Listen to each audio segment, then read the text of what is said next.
Bine, fraților, nu știu ce avea, nu fac alta, șterg filmarea asta aici la o încăpere și să vă prezint. Cam așa e încăperea mea. Deci trebuie să mă dau foarte aproape, că nu știu ce are. O să mergem să vă arătăm și văzut aici o să vă, nu știu ce e o tăblărie. Deci acolo e o tăblărie. Deci așa. E foarte riscant, că e 12 noapte când filmezi clipul ăsta. Și foarte riscant, că nu văd. Vă mai vorbești, vă uitați înălțime, ceea ce uitați așa, vedeți, ceea ce înălțime e. Și uitați unde trec eu.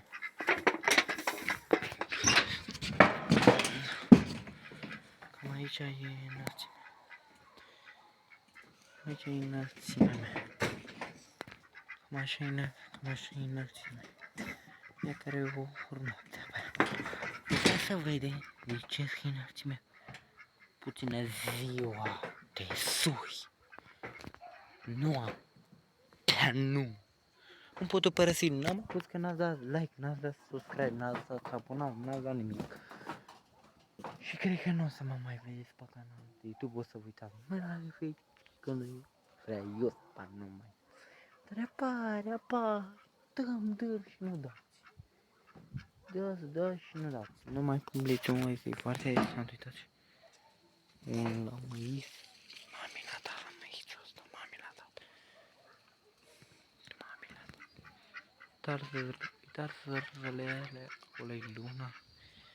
E noapte, fraților, și uitați, cum ziceți, asta e făcută de mine, fraților, dar cică. Beata a plecat că a auzit niște zgâmă, treia bunicului, când am făcut asta, bunicul lui s-a îmbolnăvit și cică a ieșit boala din el. A murit bunicul lui, care e bătrân, deci nu a murit bunicul lui, o să vă zic de o să rup aici, dați, s-a rupt aici, i-a căzut tot de asta în cap și a rămas de că nu mai judeca. Și a rămas nejudecarea lui, nebuneala. Că l-a făcut am dus la nebun, că nu știu ce mai avea. Da, trec mașinile pe drum, că de acolo e pe treaba mea, stat, am muncit aici. Deci acolo am muncit, toate astea e liber. Eu zic aici, care cumpără să strici. Că o beată n-a vrut să-l strice, că s-aude, vedeți, fân a băgat ăla care stă aici, nu știu ce dracu a băgat. Aici, dau tot și-mi bag fân aici. Dau toate butoile afară. Bag fân. Da, chiar este fânarul. Da, fraților.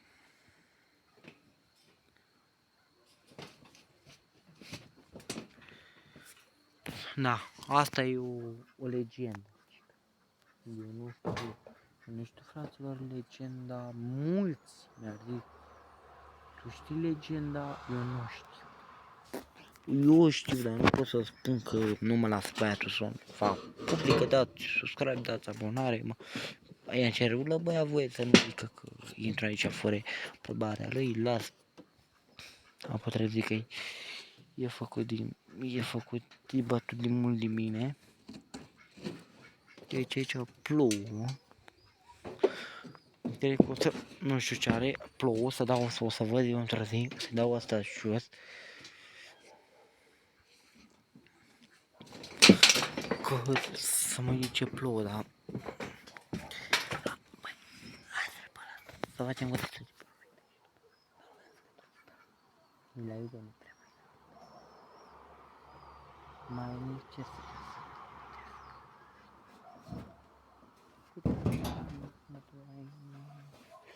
e o mare legendă aici, frate. Și aici le mai împără, vedeți aici. E o mare legendă, fraților. Nu știu, o să-l sun, deci o să revin să vedem dacă mă las să spun un pic de o lecă de legendă, bă, tablă. Și arăt, o să revin înapoi. Fraților, am revenit, deci a zis că la 5.000 de like-uri și de abonați și de subscribe și de tot, îmi scrie pe foaie toată legenda și toată legenda o să vă zic la 12 noaptea, complicații cu alea, că e și spiritul. O să vie și el. Da, el nu e obișnuit cu camera, da. Bă, de ce o să fac să nu filmez, că el nu e obișnuit. Deci vieți. Deci 2 secunde a stopat.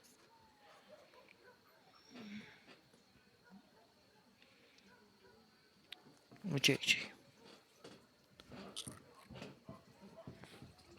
Mai.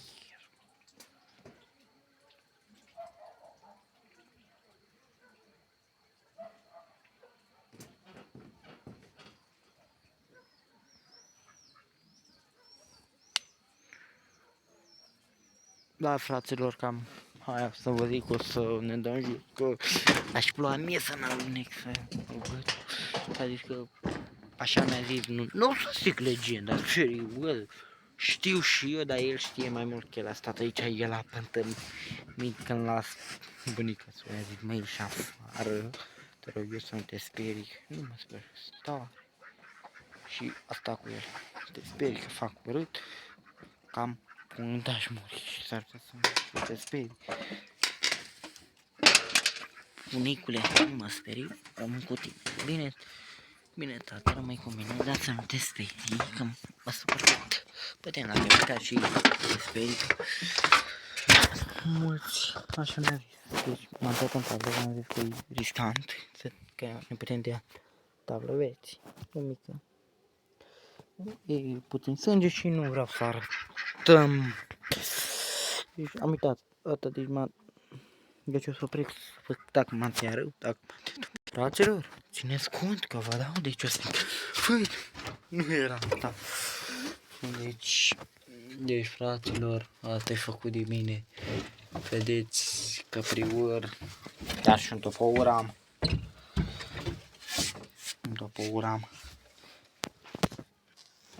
Deci vedeți topourul. Cam jăgus. Pe aia tot să avea să-și leacă la bunica să plece aia. Ui, totul.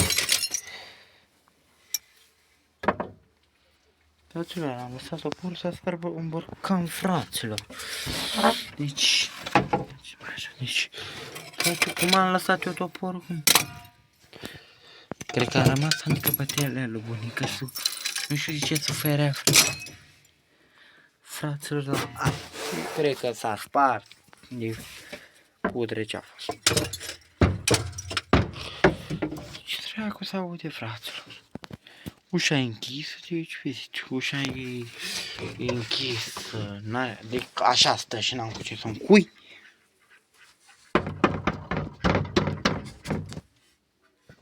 Nu știu, s-a spart un borcan singur.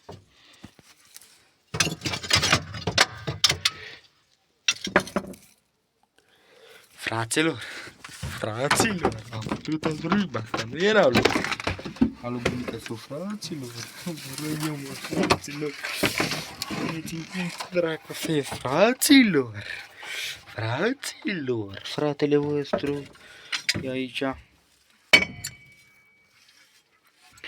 Fraților, vedeți, eu nu mă mișc, fraților, încolo, fraților, deci, legenda o să spun despre un handicapat care nu știu ce avea bunica să zici. Nu știu ce avea bunica să...